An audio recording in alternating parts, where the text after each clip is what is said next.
할렐루야. 오늘 복된 이 아침에 주님의 몸된 교회에 와서 하나님께 예배하는 여러분들 진심으로 환영하고 또 사랑하며 주님의 이름으로 축복합니다. 할렐루야. 오늘 바이올린하고 첼로하고 플루스로 우리 청년 학생이 또 반주도 했는데 역사적인 날이 될 줄로 믿습니다. 본격적인 성음 오케스트라가 이제 조금씩 성장하고 시작되는 의미 있는 시작이 될 줄로 믿습니다. 오늘을 꼭 기억하시기 바랍니다. 한 주간 동안 여러분이 살면서 짜증나는 일들이 혹시 있으셨는지 모르겠습니다. 왜 없으셨겠습니까? 여러 가지로 짜증나는 많은 일들이 있을 거예요. 우리가 밥을 제때 안 먹어도 사실은 짜증이 난다 그래요. 짜증의 국어사전적인 의미를 보니까 뭔가 마음에 들지 않아 북받치는 역정이나 실증을 내는 것 또는 그러한 성미 이렇게 되어 있습니다. 그러니까 상대방이나 혹은 모든 상황이 내 생각대로 움직여지지 않고 내 계획대로 진행되지 않을 때 그야말로 짜증이 확 몰려오는 겁니다.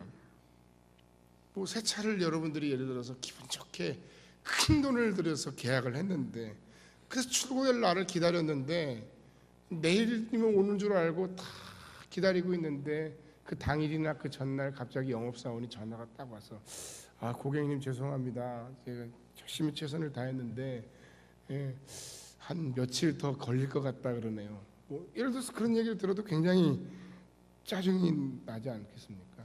남편이 아내에게 깜짝 선물을 해준다고 가방을 사왔는데 이 아내가 기뻐하기는커녕 이런 건 돈으로나 주지 이런 걸 뭐하러 사왔냐고 그렇게 핀잔을 주면 여러분 남편들 입장에서 짜증이 나시죠? 네하고 대답하는 남편들은 아직도 뭘 잘못했는지 잘 모르시는 분들입니다. 남편들 앞으로 이런 게 있으면 직접 사지 말고 데리고 나가서 사든지 아니면 돈으로 정말 주든지 그렇게 하셔야 됩니다. 좀 물어보고 사야지. 뭐 아무거나 사면 그게 다 좋아하겠습니까? 다 취향이 있고 사실은 머릿속에 계획이 다 있을 텐데. 부인들도 마찬가지예요. 그러나 그럼에도 불구하고 어떻게 돼요?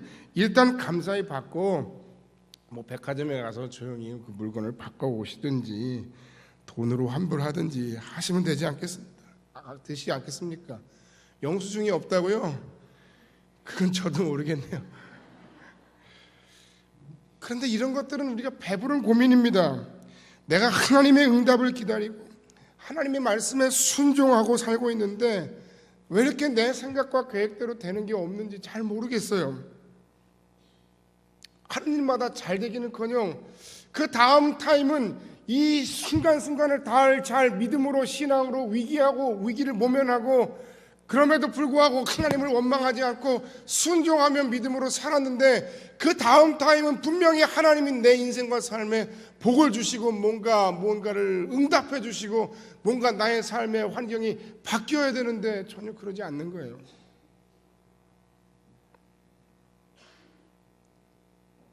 잘 되기는커녕 더 어려운 일이 내 인생에 생기는 겁니다. 내가 계획했던 것보다 내가 잘 될 거라고 생각했던 그 일들이 너무너무 일이 점점 더딘 거예요. 상황이 심지어는 더 어렵게 되는 거예요. 그래 뭔가 오늘 교회에 왔는데도 마음이 찜찜하고 마음 한구석이 답답하고 웃긴 웃어야 되겠는데 내가 지금 이 상황에서 웃을 상황도 아닌 것 같고 웃으면 괜히 우스워지는 것 같고 그런 분들이 혹시 이 자리에 있지 않으십니까? 때로 하나님의 인도하심은 우리를 힘들게 하거나 우리가 이해가 되지 않는 방향으로 하나님께서 우리를 인도하시는 상황과 순간들이 있다는 사실입니다. 본문 속의 이스라엘의 상황은 그야말로 짜증과 스트레스가 말로 다 할 수 없는 상황입니다. 이스라엘은 요단강을 지나 그토록 그들이 승원하고 열망하던 가나안 땅에 들어왔습니다. 가나안 땅에 들어가자마자 그들은 그 가나안을 전부 다 집어삼킬 준비를 다 해놓고 길갈이라고 하는 곳에 교두보를 마련하고 진쳤습니다. 이제 하나님의 명령만, 진경 명령 사인만 있으면 그들은 당장이라도 그토록 그들이 40여 년간이나 광야에서 생활하면서 꿈을 꾸고 칼을 갈고 준비하던 그 가나안, 그 축복의 가나안, 약속의 땅 가나안을 얻기 위해서 지금 몸이 달아있는 상태입니다. 그런데 하나님은 그 가나안 정복 전쟁 전에 그들에게 뭐가 이렇게 말씀하시는 것이 많고 뭐가 이렇게 요구하시는 것이 많은지 모르겠어요. 뭐냐, 할례를 행하게 하시죠. 할례가 뭡니까? 의학적으로 말하면 포경 수술이에요. 뭐 요새 같으면 뭐 조금 나은지 모르겠는데 과거에 그 포경 수술이라면 얼마나 그게 어려웠겠어요. 적들의 코앞에서 그들이 할례를 받고 그 모든 남자들이 다 그렇게 누워 있단 말이에요. 이게 상당히 불안한 일이지만 그럼에도 불구하고 지금까지 그렇게 해왔던 것처럼 하나님이 이 백성을 지켜주시고 인도해 주실 것을 확신하며 그들은 그럼에도 꾹 참고 자신의 생각과 자신의 이성을 짓누르고 하나님의 말씀 앞에 그들은 순종했단 말이에요. 이제 할례를 마쳤습니다. 정복전쟁의 출정 일정만을 손꼽아 기다립니다. 그런데 이번에는 하나님께서 또 출정 명령 직전에 뭘 말씀하시는가 하면 유월절을 지켜라. 가나안을 정복하는 것은 이스라엘 백성들의 평생의 수건이고 그 목표를 코앞에 두고 정복전쟁과 아무 상관없어 보이는 할례와 그리고 유월절을 지키라는 명령은 참으로 어이없고 답답한 명령입니다. 어디 그뿐입니까? 5장 11절 12절 말씀해 보니까 유월절 이튿날에 그 땅의 소산물을 먹되 그날에 무교병과 볶은곡식을 먹었더라. 또 그 땅에 소산물을 먹은 다음 날에 만나가 그쳤으니 이스라엘 사람들이 다시는 만나를 얻지 못하였고 그 해에 가나안 땅에 소출을 먹었더라. 그러니까 농사지어서 그 해에 가나안 땅에 소출을 먹기까지 40년이 넘도록 매일같이 하루도 거르지 않고 안식일을 제외하고 매일같이 하나님께서 하늘로부터 내려주셨던 그 뭐예요? 그 만나라고 하는 것을 갑자기 주시지 않는 거예요. 만나는 What is this? 이것이 뭐냐? 하는 그런 뜻으로 하나님의 특별한 은혜로 하나님께서 이스라엘을 먹이기 위해서 매일같이 내려주시던 거예요. 그것을 가루로 빻아서 만들어서 빵을 만들어 그들이 하루하루를 연명했는데 갑자기 요단강을 건너고 정복전쟁을 치러하는 그 절체절명의 순간에 하나님이 그 만나를 딱 끊어버리십니다.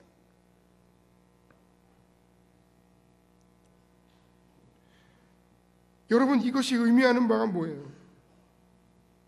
더 이상 만나를 내리시지 않겠다는 의미는 이제부터 너희들이 수고하여 가나안 땅에서 직접 농사하여 얻은 곡식으로 너희 자신의 생계를 이제는 책임져야 한다. 여러분 앞에 만일 이런 일이 생긴다면 그냥 당연하게 주어지는 것으로 알았던 당연하게 나오는 것으로 알았던 내 인생의 어떤 뭐 돈이라든지 어떤 도움의 손길이라든지 이런 게 갑자기 어느 한순간에 갑자기 예고도 없이 끊기는 거예요. 이런 하나님의 이해할 수 없는 행동과 이해할 수 없는 인도하심 앞에 그들은 어떻게 반응했을까요? 우리는 어떻게 반응해야 옳을까요? 하나님의 인도하심에 우리의 지혜로운 반응은 무엇일까요?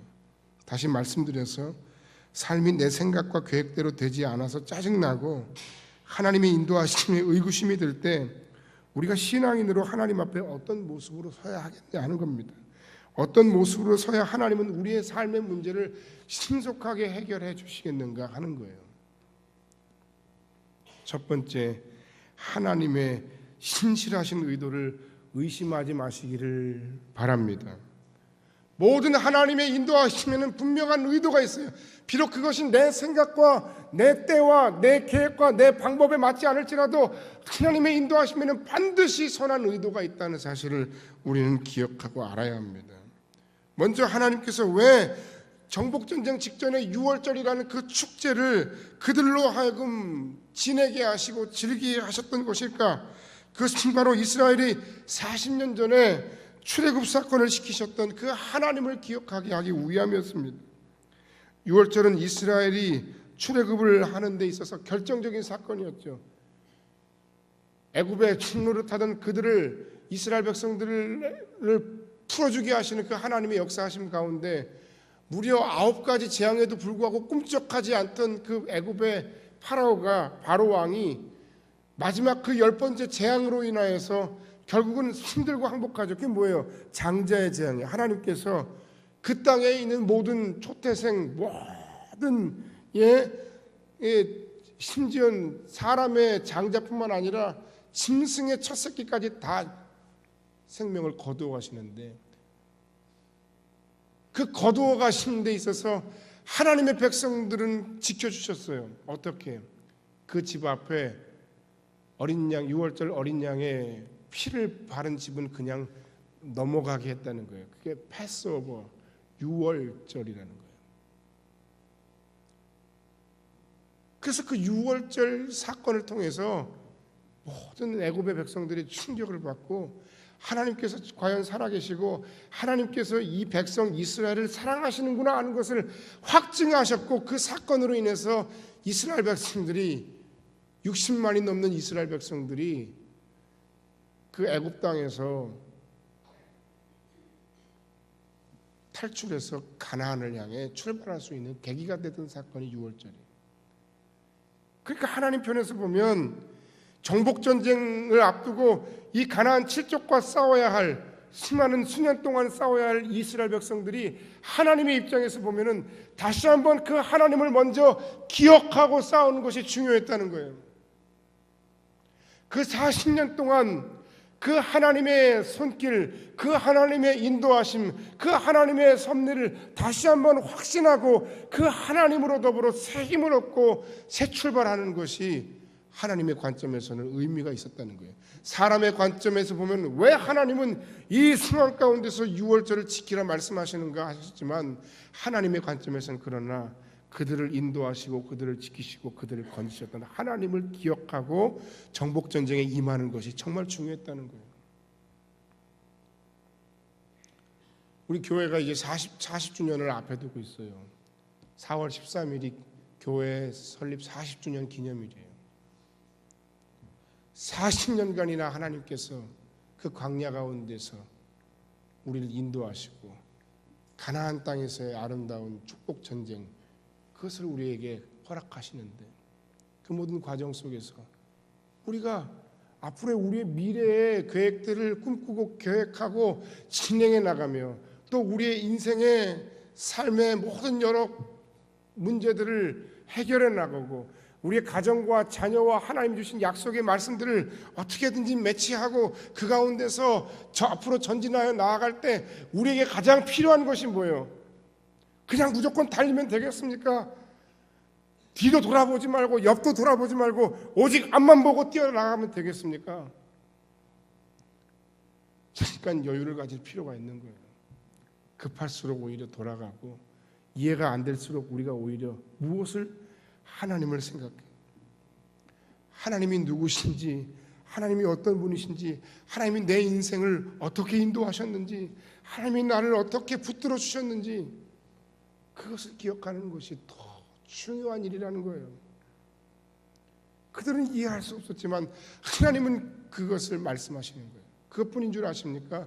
그 착한 일을 시작하신 하나님, 애굽에서 그들을 인도하셔서 광야 40년 동안에 그들을 인도하셔서 이제 가나안에 들어오게 하셨던 그 하나님, 그 하나님을 생각하고 바라보니까, 하나님이라는 분은 우리의 인생 가운데 꿈을 주시고 하나님의 약속의 말씀을 주셨다면 그것을 반드시 뭐 하시는 분? 성취하시는 분, 이루게 하시는 분, 마무리하시는 분이시구나. 할렐루야. 그런 하나님의 의도가 있는데 우리 그 하나님의 의도를 잊어버리고 그 하나님의 의도를 생각해 못하고 그저 하나님 이해가 안 돼요. 그저 하나님 원망하고, 하나님 도대체 왜 이러시는 거예요? 나는 이해가 안 돼요.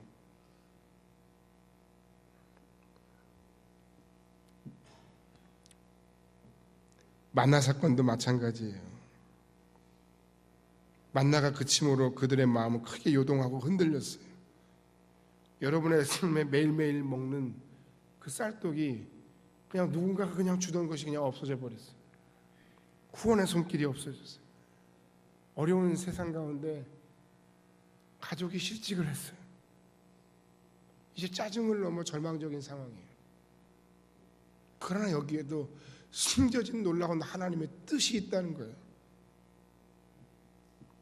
이건 더 좋은 것을 주시라는 하나님의 과정인 줄로 믿으시기 바랍니다. 당장은 섭섭해요. 이해가 안 돼요. 여러분, 이스라엘 백성 입장에서 보면 얼마나 섭섭했겠어요. 하나님, 이게 뭐죠? 하나님 이러시는 하나님의 의도가 저희가 뭐죠? 그러나 불평과 원망 대신에 하나님 아버지의 선하심을 믿고 더 좋은 것으로 채워주실 하나님을 기대하며 소망함으로 하나님을 기쁘시게 하는 여러분들이 되시길 주의 이름으로 간절히 축원합니다. 하나님은 우리의 신실한 인도자이십니다. 때로 이해가 가지 않지만 그 하나님의 인도하시면 분명한 의도와 뜻이 있어요. 오늘 내가 이 자리에 있는 것, 그것은 나의 의도, 나의 계획, 나의 방법이 아니에요. 제가 계속 고백하잖아요. 제가 이런 목회를 하게 될 줄 몰랐다고요. 이런 방법, 이런 방향의 목회를 하게 될지 몰랐다고요. 하나님이 여기까지 인도하신 거예요. 여러분이 여러분의 현재의 삶의 모습을 돌아보세요. 하나님이 여러분을 인도하신 것에 여러분 다 동의하십니까? 여러분의 계획과 여러분의 모든 순간순간의 목적과 방향대로 여러분 모든 것이 다 흘러왔습니까? 그러나 때때로 돌아보면 그럼에도 불구하고 내 생각과 내 계획대로 되지 않은 것이 오히려 전화위복이 되었다는 거예요. 그래서 여기까지 왔고, 그래서 여러분들 만났어요. 그 하나님께서 여러분들 또 신실하게 인도하실 거예요. 그 하나님의 신실하신 인도하심과 선한 의도를 의심하지 않는 것, 그것이 바로 지금 이 순간에 우리가 가장 먼저 해야 할 거라는 거예요. 두 번째, 나 중심적인 신앙에서 이제는 하나님 중심적인 신앙으로 바꿔야 되는 거예요. 이렇게 계획과 뜻대로 되지 않는 상황 속에서 가장 답답한 사람이 누구였는가 하면 바로 여호수아예요. 백성의 지도자인 여호수아는 초조한 거예요. 답답한 거예요. 적군이 바로 저 앞에 있는데 아무것도 할 수 없는 그 여호수아 입장과 생각을 여러분 한번 생각해 보시기 바랍니다. 그 답답했던 여호수아가 여리고를 정탐하기 위해서 여리고라고 하는 그 가나안의 첫 관문인 그 성을 향해 정탐하기 위해서 나아가는데 굉장히 놀라운 특별한 체험을 하죠. 5장 13절 말씀입니다. 여호수아가 여리고 가까이 이르렀을 때에 눈을 들어본즉 한 사람이 칼을 빼어 손에 들고 마주 서 있는지라. 여호수아가 나아가서 그에게 묻되 너희는 우리를 위하느냐 우리의 적들을 위하느냐. 한마디로 전쟁 중에 그런 거예요. 아무 너 우리 편이야 아니면 적군이야 묻는 거죠. 소속을 대라는 거죠. 관등성명을 대라는 거예요. 그때 그 상대의 대답이 아주 모호해요. 뭐라고 얘기하는 거 하면 그가 이르되 아니라 나는 여호와의 군대 대장으로 지금 왔느니라. 아니라 영어 성경에 보면 그죠? 아니라 그래요. neither. 그냥 그렇게 대답하는 거예요. 딱 한마디로 아니 여기도 저기도 아니야. 나는 네 편도 네 적의 편도 아니야. 나는 하나님 편이야.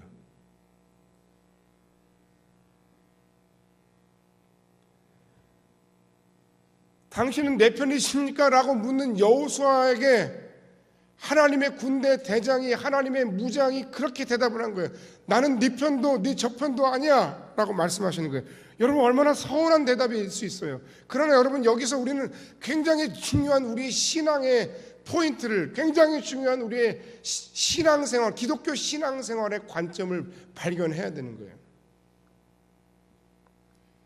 여호수아는 그 앞에 서는 그가 하는 아니라 하는 나는 여호와의 군대 대장으로 서 있느니라 하는 그 말의 의미를 곧장 알아차렸어요. 여러분은 아직 못 알아차렸죠.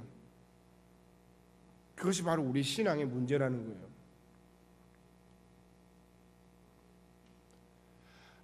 하나님 내 편이십니까? 라고 묻는 그 여호수아 앞에 그는 나는 하나님 편이다 라고 대답하신 거예요. 교회 설립 40주년에 맞춰서 앞으로의 교회의 비전을 뭔가 생각하고 그려보겠다고 제가 이리 뛰고 저리 뛰고 막 돌아다니는 게 사실이에요. 자면서도 뭔가를 생각하고 아침에도 생각하고 계속 생각했어요.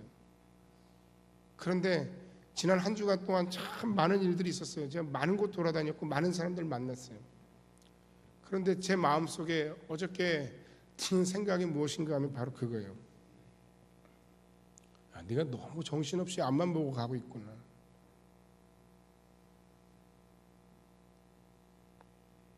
하나님, 이 계획이 제가 하나님을 위해 세우는 계획인데 하나님 알아서 해주실 거죠?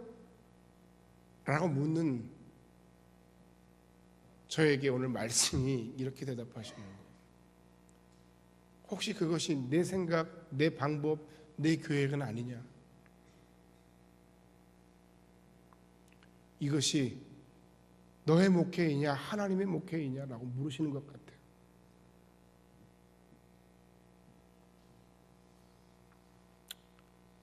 사랑하는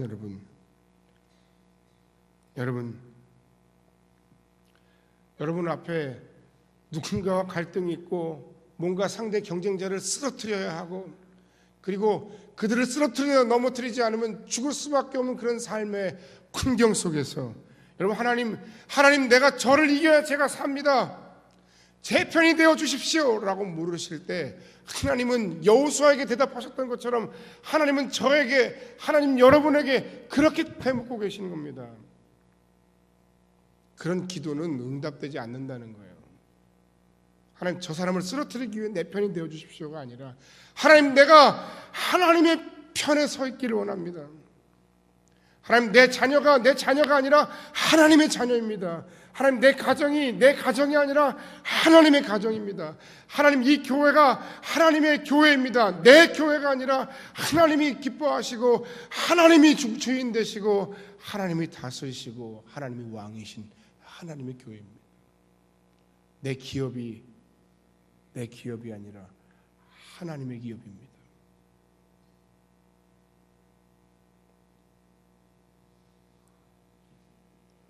그러면 어떻게 되는 거죠?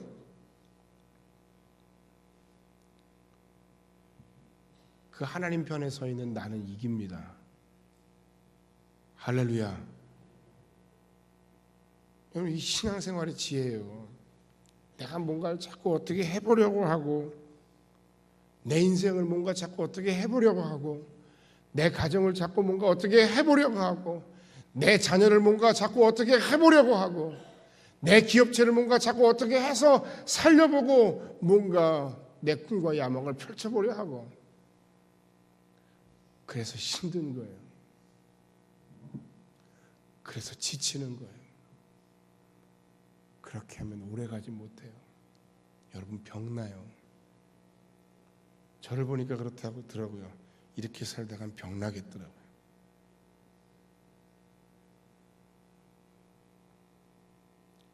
그럼 우리의 삶의 의도와 중심을 다시 돌아봅시다. 하나님 내 편이시지요가 아니라 물론 하나님이 여러분 편이세요. 그렇지만 우리의 신앙과 삶의 중심을 다시 한번 되새기고 돌아보며 하나님 제 삶을 하나님의 손에 올려드립니다. 제 가정을 하나님의 손에 올려드립니다. 제 기업체를 하나님의 손에 올려드립니다. 제 자녀를 하나님의 손에 올려드립니다. 하나님 맡아 주장하여 주옵소서. 할렐루야. 신앙생활이라는 게 뭔가 믿음이 있든지 그 믿음이 없으면 뭐라도 있어야 돼요? 머리라도 좋아야 될 것 같아요. 머리만 좋아도 내가 온전히 맡길 수 있을 것 같아요. 그 하나님에 대한 약간의 믿음과 진정한 지혜만 있어도 하나님 맡아 주장하시는 것이 훨씬 좋습니다. 제가 한 주간 사회복지도 알아보고 막 알아보는데 참 재밌더라고요.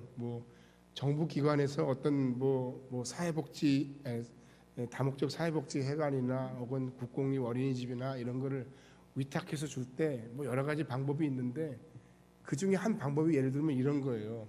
나라에서 혹은 지방자치단체에서 땅을 줘요. 그러면 거기서 사업을 하겠다는 사람이 어떻게 하냐면 그것을 가지고 그 땅을 가지고 거기다 건물을 지어서 그 지방자치단체에다가 기부 체납을 하는 거예요. 저 사람은 뭐 하는 사람이지? 미쳤나? 공익을 위해 물론 그렇게 하는 겁니다. 뭐 돈을 많이 벌기 위해서 하는 건 아니고. 그런데 대신에 그렇게 하면 뭘 줍니까? 그 땅과 그 건물은 국가 거고 지방자치단체 거지만 평생 운영권을 주는 거예요. 무슨 말씀인지 아시겠어요?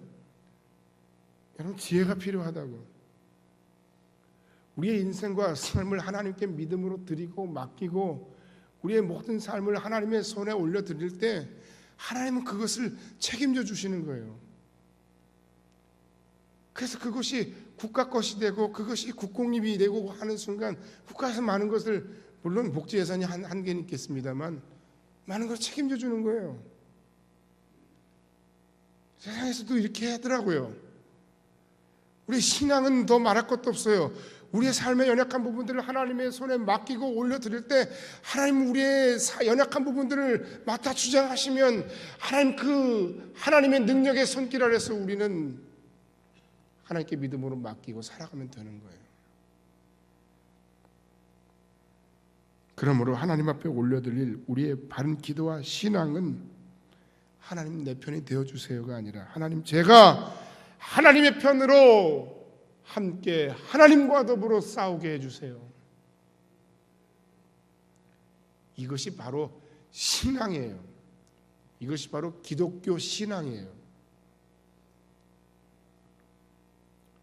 마지막 세 번째, 내 방법을 버리고 하나님의 명령에 순종해야 합니다. 우리가 지금 뭘 하고 있죠?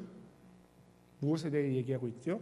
내 인생의 계획과 방향과 방법들이 내 생각대로 풀리지 않고 하나님의 인도하심이 더디고 문제가 자꾸 꼬이고 어려워지는 그 순간에 우리가 해야 할 일이 뭐라 그랬어요? 하나님의 선하신 의도를 믿고 하나님의 편에 서기로 결단하고, 그리고 마지막으로 내 방법을 버리고 하나님의 명령에 순종하는 것입니다. 5장 15절 말씀을 보시기 바랍니다. 여호와의 군대 대장이 여호수아에게 이르되 내 발에서 신을 벗으라.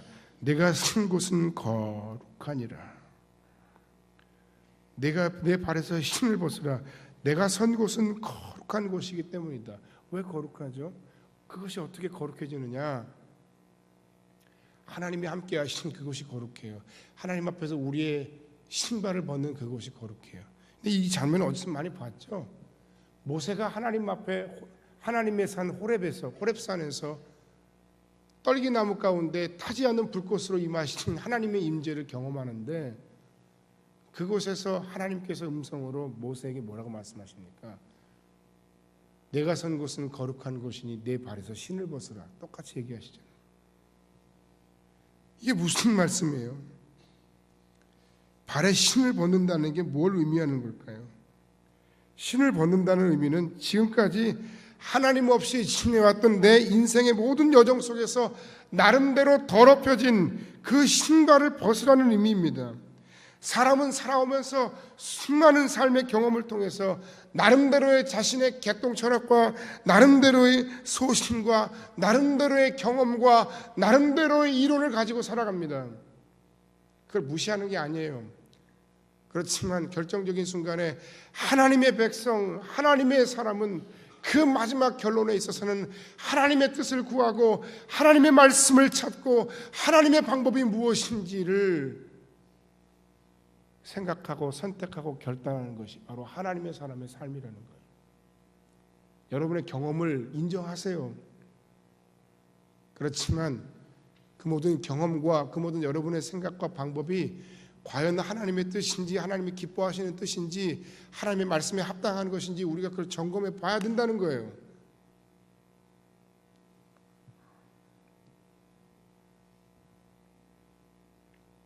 신앙생활 수십 년 하지만 다 자기식으로 하는 거예요. 자기 계획대로, 자기 생각대로, 자기 방법대로, 자기 소신대로, 자기의 옳은 소견대로 하는 거예요. 사사기의 말씀처럼.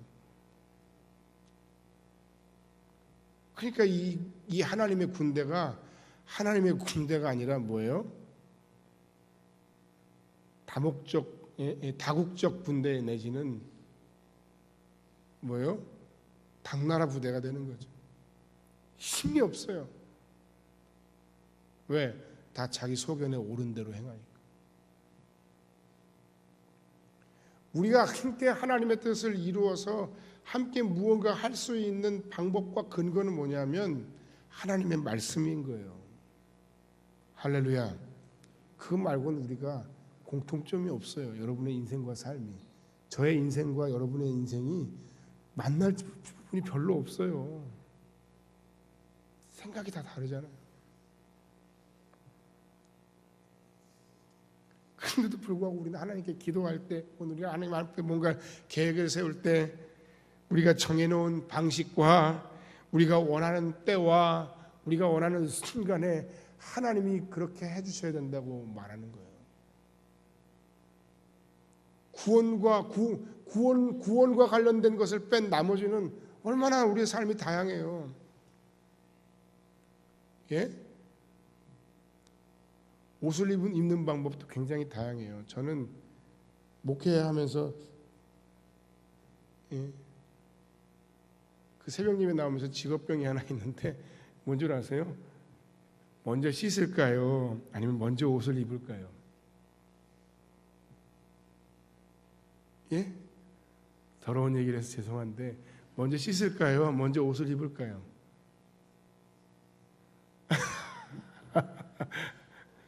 예, 저는 먼저 옷을 입습니다. 뭐 1분이라도 더 자기 위한 노력일까요? 그건 아니고 아무튼 먼저 옷을 입고 순간순간 가끔 1년에 요새는 거의 그런 적이 없는데 꼭 1년에 한 번 정도는 꼭 실수를 하더라고요. 제가 습관적으로 옷을 먼저 입어요. 양말을 먼저 신거나 뭐 거꾸로 해요. 그래서 여유가 있으면 세수를 하고 나가고 여유가 없으면 늦었다 그러면 제가 옷 입고 강단에 서기까지 3분 만에 내려간 적도 있어요. 할렐루야. 제가 왜 이야기를 하냐면 방법이 얼마나 다양합니까? 이 방법도 있고 저 방법도 있다는 얘기예요. 뭐 옳은 정답이 어디 있어요? 그럼에도 불구하고 왜 꼭 나는 내 생각과 내 계획과 내 방법과 내 스타일과 내 시간과 내 타임을 주장하냔 말이죠. 하나님이 우리 부하입니까? 하나님이 내 부하예요?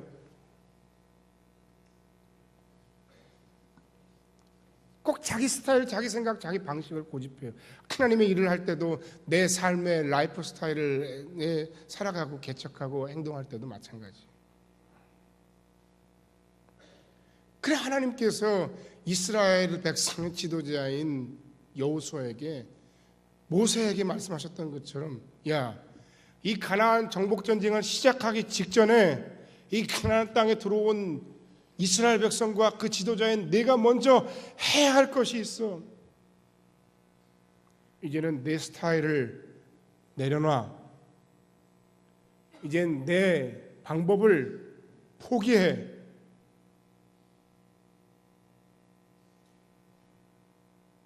그리고 나의 명령을 따라 철저하게 순종해 라고 말씀하시는 거예요.